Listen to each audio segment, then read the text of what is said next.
चलिए जी, तीसरे पार्ट में हम जल्दी जल्दी यूरोप की खास खास नदियाँ देख लेते हैं। ठीक है जी। तो इधर की साइड अगर हम यूरोप की सबसे लंबी नदी की बात करें तो यह है वोल्गा नदी। ये वोल्गा नदी है इधर। तो ये वोल्गा नदी कैस्पियन सागर में गिरती है। ठीक है जी। वोल्गा नदी कहाँ गिरती है? ये कैस्पियन सागर में।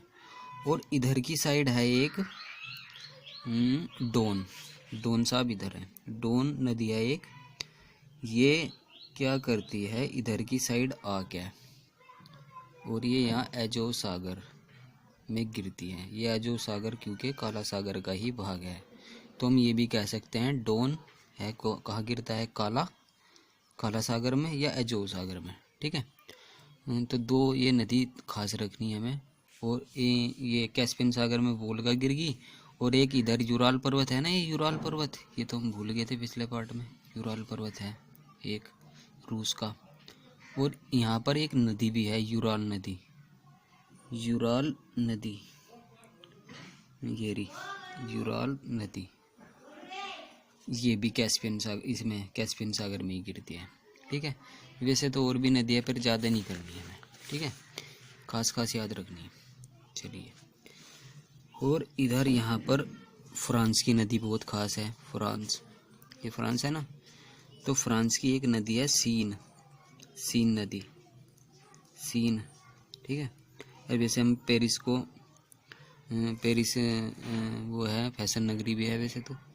ये सीन इसी नदी पे बसा हुआ है पेरिस, सीन नदी पे। और ये गिरती है कहाँ? इंग्लिश चैनल में। इंग्लिश चैनल में गिरती है सीन नदी। ठीक है। और इधर की साइड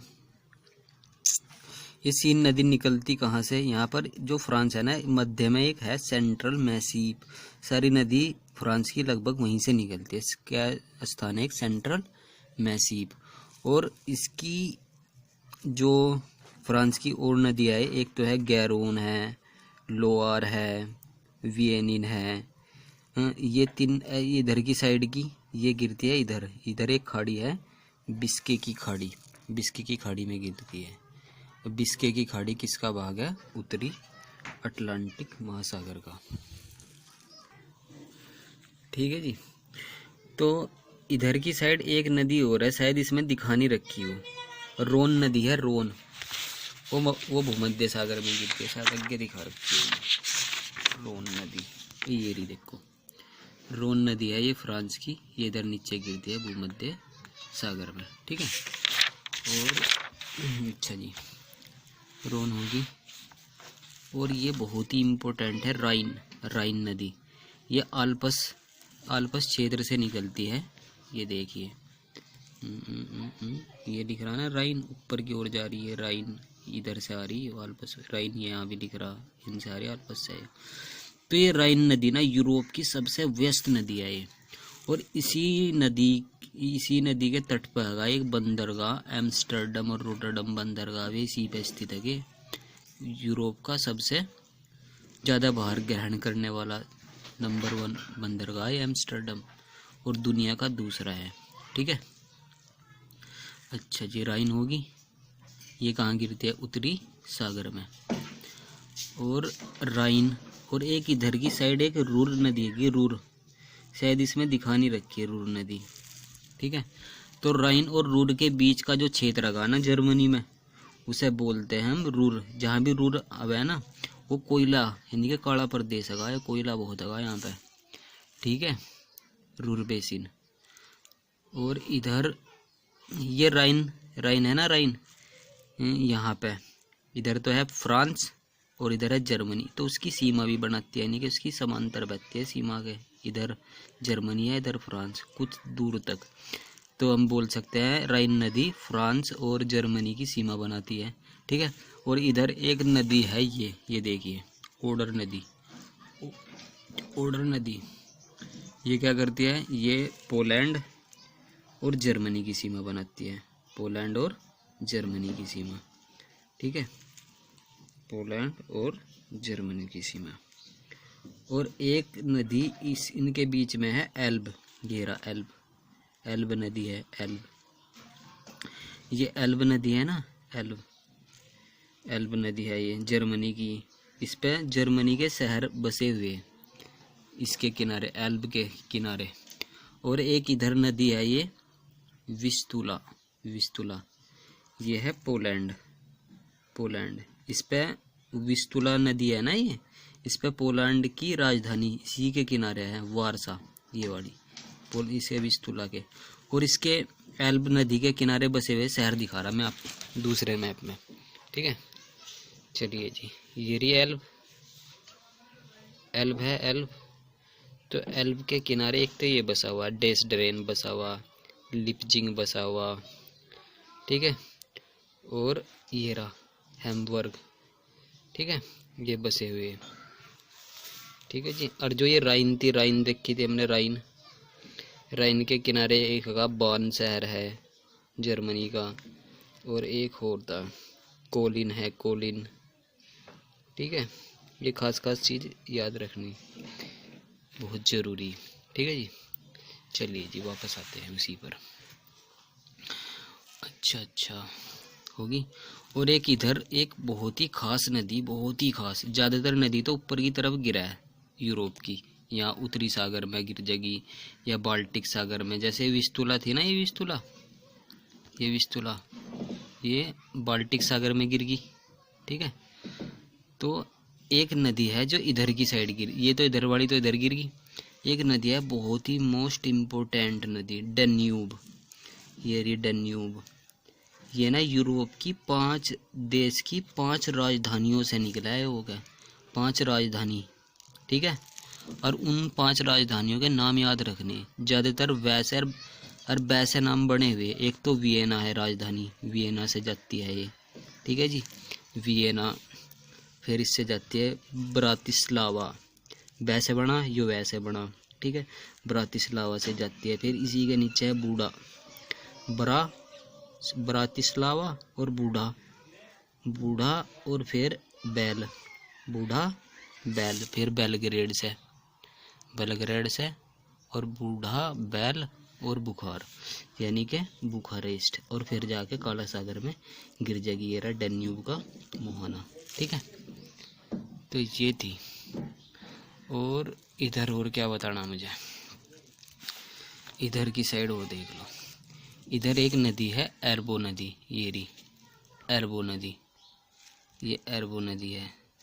वैसे तो ये नदी खास नहीं है, छोड़ो इन्हें, लेकिन एर्बो नदी फिर भी देख लो। एर्बो नदी तो गिर जाएगी भूमध्य सागर में। एक नदी है इधर ड्यूरो, ड्यूरो नदी, ये गिरती है इधर ड्यूरो।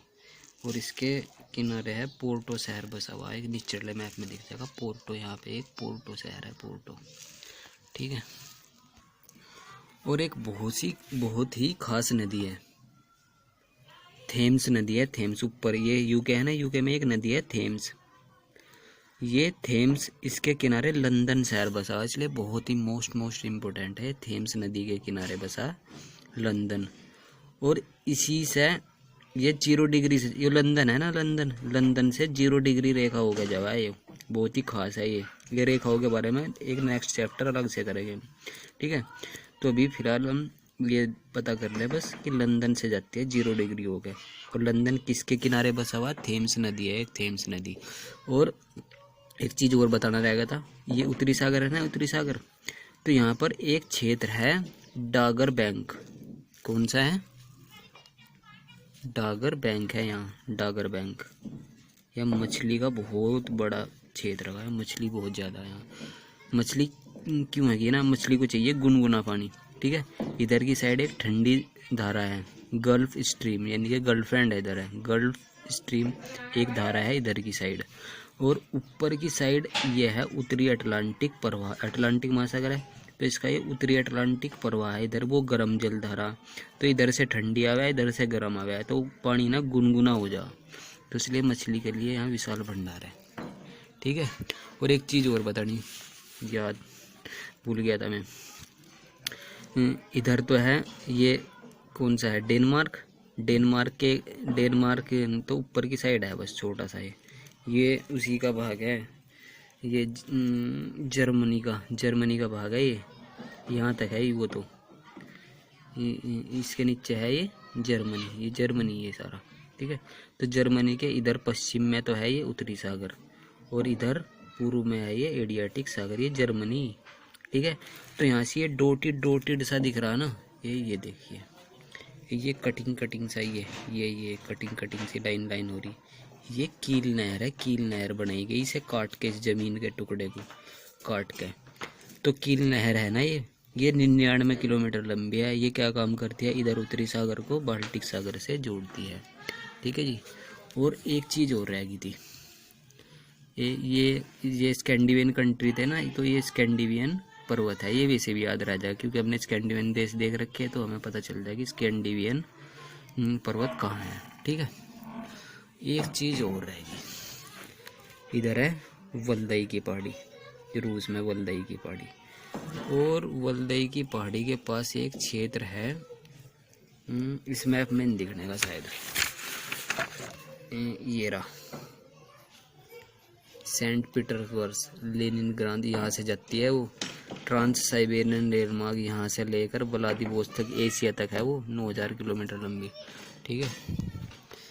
और क्या रह गया, एक चीज़ और रहेगी भाई बहुत खास, यह है इटली का द्वीप है ये एटना, सॉरी इटली का द्वीप है ये सिसिली द्वीप। तो इस पे इधर की साइड यहाँ देखो, यहाँ एक ज्वालामुखी है, वहाँ है माउंट एटना, पर्वत भी बोल सकते हैं, ज्वालामुखी पर्वत है एटना, ये बहुत खास। और सबसे मोस्ट इम्पोर्टेंट है एक सिसिली द्वीप है ना, ये यहाँ देखिए सिसिली द्वीप है, ये रहा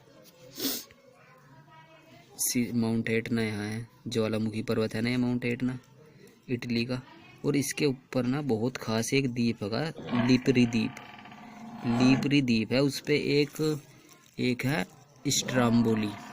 स्ट्राम्बोली ज्वालामुखी है एक बहुत खास स्ट्राम्बोली, उसे हम बोलते हैं क्योंकि वो भूमध्य सागर में है, तो उसे हम बोलते हैं भूमध्य सागर का लाइट हाउस इसलिए बोलते हैं क्योंकि वो समुद्र के बीच में है ना, भूमध्य के सागर के बीच में है, तो वो लगभग 1400 सालों से सक्रिय है, यानी कि उससे आग निकल रही, लावा निकल रहा उस पर लगातार।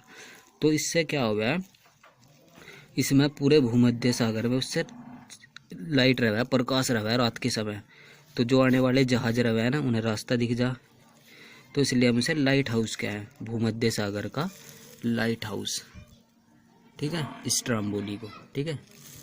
बस इतना ही।